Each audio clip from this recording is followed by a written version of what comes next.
Right, I guess I'll even have to do two videos today. December 20th supplemental video. There's the, I just cut that off. That's the whole top of that.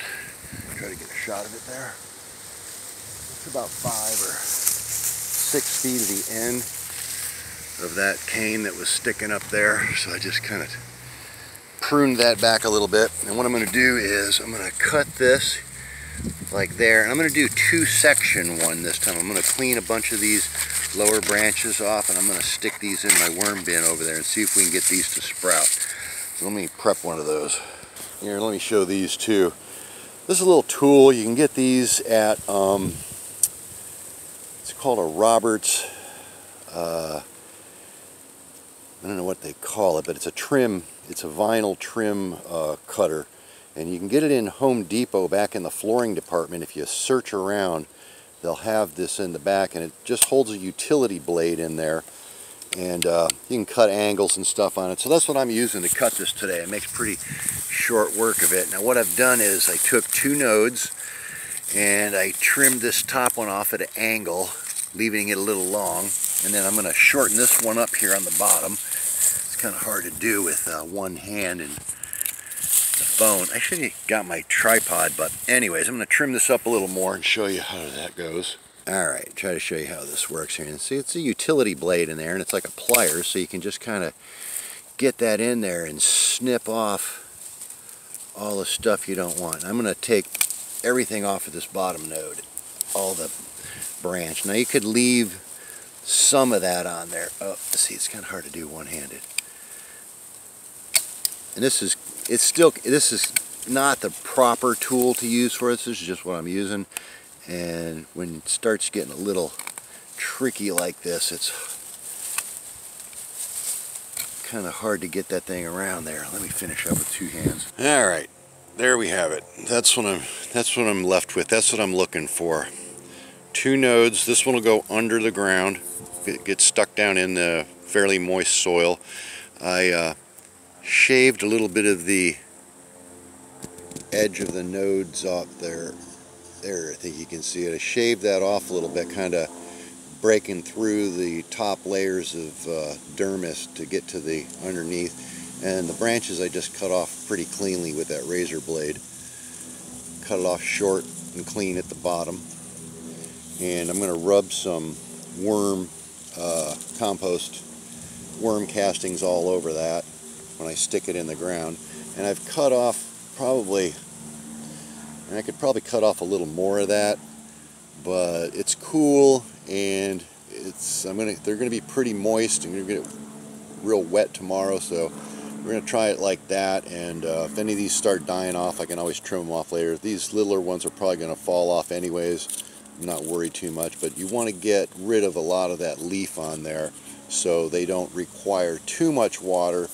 And a lot of the power, the strength, the vigor of this thing is in that green stem, because this is just a new shoot from this year. It's only probably 2 months old, maybe 2.5 months old, but that's going to have the energy inside of it to sprout and to grow. So let's go rub some stuff on that. Oh, and I almost forgot. The other thing you want to do is right when you cut that, I should have cut that over here. As soon as you cut that bottom part, you want to get that in some water. And another little trick I'm going to do here. Alright, well here I am over here at my worm bin. Now, this is some purple bamboo, or quote-unquote purple, allegedly purple. Well, it is kind of purple. It's got little purple spots here and there. It does get purplish, but it's not like the pictures, not like the Photoshop stuff. But anyways, here's our new cutting. I put that in a little vase of rainwater. Got a little oak leaf and stuff in there. Nothing fancy, all organic. And I got some aloe here. Now this, you want to take, I should really get my tripod. Okay, that's pretty good. Alright, well let's pretend when I cut this, I put it into the water right away, and it's been soaking for about an hour or so. It's only been a few minutes. And so now what I want to do is, with my worm bin right here, I'm going to dry that off a little bit, just knock it off like that. And of course I've carefully prepped all this, and nice clean cuts, and shaved off a little bit of the dermis around the edge, because that's where your roots are going to come out, right around that little edge there. So we're going to take some aloe, organic aloe, and rub and smear that. And it's kind of slimy. You can, you know, get like a good little gooberine of it on there. Is this on? Oh, good. That's perfectly. Wow, that tripod really is a good idea. Should use it more often. Okay, so you just smear that all around there like that. Just regular old aloe. A nice booger hanging off of there. Then I'm going to come over here into my worm bin, and this is pretty rich stuff. I don't change this very often. I'm going to dig down. There's always a bunch of worms in here. A pretty good amount of worms in there. They get fed pretty regularly. Some little baby worms there. So what I'm going to do now is go over here and just kind of, I can't move that tripod too much. Don't want to smush too many worms up on there. Let me dig over here and get some. Let me go over to my other bin and get some. Alright, here's my other worm bin. Get a little better shot here. This is my worm bin I was trying to repopulate. I got down to where there was just about nothing in here. So I've been trying to repopulate this. Let's take a look in here. Whoa! What do you think? You think they like coconut?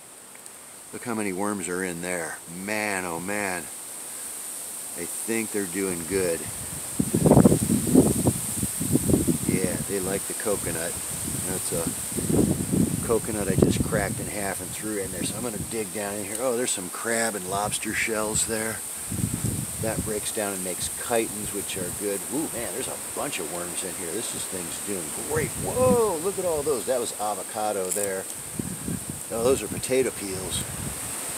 Man, that's avocado. That is what worms do inside of avocado. And you can see, look they were eating some pumpkin or squash or something. These ones are orange. Those are African night crawlers. Look at that, just solid gob of worms in there. That's awesome. I'm going to throw some of these over in my other bin over there. Oh, I need to get that coconut buried so they can get up in that. But anyways, enough of the worms. We're going to take and, well actually, we're going to rub some stuff all over there. And then I'm just going to stick this down into the bottom of this worm bin. And I got to cover this up tonight so it doesn't flood because it's already had some rain this week. And it's pretty moist down in there. Wow, look at all those worms in there. There's just like tons of them. Just that is going to help with the sprouting of this too. There's worms are like wow, look at all those. Look at that, solid worms. Holy smokes. Kind of screaming right into the camera now, I guess. Wow, look at that. Man. Let me bury this other thing in here. Hang on. Where's that other coconut? Let me get this one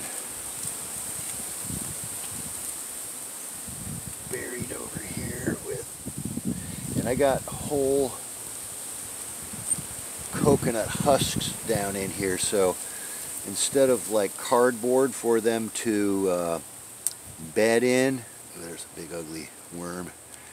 They've got this coconut, and there's one right there. See him burrowing up in there? That fluffy, half ripped apart coconut husk is ideal for worms. Almost as good as avocado, apparently. Yeah, that is a big heaping hunk. We had a couple avocados that went kind of bad before we got a chance to use them. Well, they were all like gray and black inside. I don't know what the problem was with them. They picked them too green, I think. And if they don't get controlled well, they go bad. So, but the worms sure love them. So we're going to leave that bamboo in there for a few days now. This is like a 15-minute long video or whatever. So yeah, I think that. Oh, I should probably maybe put a little aloe on that top too. That might be a good idea. But that's going to get a little bit of filtered sun through the day. It's probably about 10:30 or so now. You can see we got a little bit of shadow action over here. Kind of overcast today. Like I said, we're going to get some rain tomorrow, front coming through. But that's it. Merry Christmas, Feliz Navidad, Happy Hanukkah, etc., etc. Oh, and Happy New Year. Over and out.